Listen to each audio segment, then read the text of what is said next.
Leila, just how is Lebanon remembering Jacques Chirac today?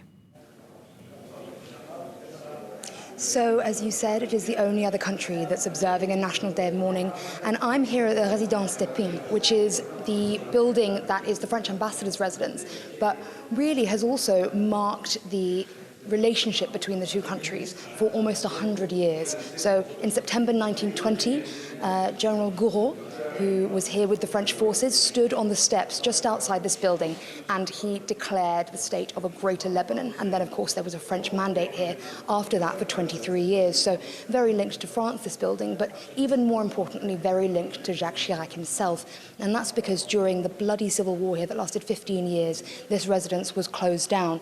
And then it was Jacques Chirac himself who put the money in and inaugurated the fact that it should be rebuilt, and came here one of the first Western leaders, in fact the first of the great powers to come back to Lebanon after the civil war, and he stood on those same steps evoking that image and said, once again, Lebanon is back up on its feet and we are refostering that relationship. So here today we've had many dignitaries, MPs, Lebanese MPs coming along to pay their respects, everyone in black, a very somber mood, people standing out outside and discussing their memories and why they feel that Chirac was such an important man for Lebanese society. Now, earlier at that memorial at the Église Saint-Sulpice, we saw Prime Minister Saad Hariri visibly moved during that service. Immense political ties between France and Lebanon, but also personal ties in this case. Incredible personal ties here. It really is one of the great political friendships of the 20th century, the friendship between Rafik Hariri, who is the Prime Minister of Lebanon, who was assassinated in 2005 and really is credited with bringing the country back together after the civil war, and Jacques Chirac. They became very close and they worked together to try and bring Lebanon back to its former glory as they saw it. Jacques Chirac really pushed to bring different sorts of funding here. He had several economic conferences. He also tried to hold other Middle Eastern events here, despite security concerns, to really help Lebanon come back to the fore. And in 2006 as well, in the war here with Israel, he very much pushed for Lebanese sovereignty, for Lebanese independence, and said that the world must get involved in stopping that bombing. He's remembered here as the man who stood up to the Americans when he felt the Americans weren't doing enough.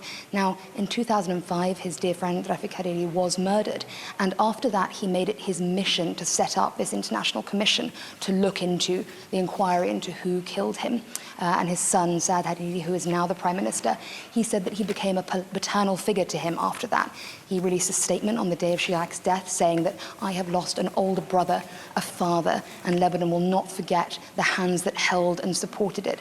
And he actually published an editorial this weekend in a Parisian weekly magazine in which he said, the Lebanese and the Arabs have lost a political giant, a man who has dominated their consciousness for nearly a quarter of a century. So very, very personal and political ties on both counts. Now, there are also questions over just how close that relationship was.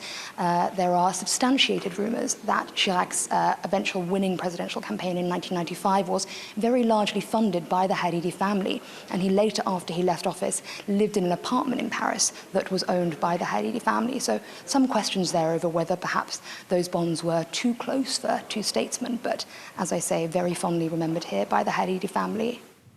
Leila Malala Allen reporting from Beirut. Thank you very much indeed.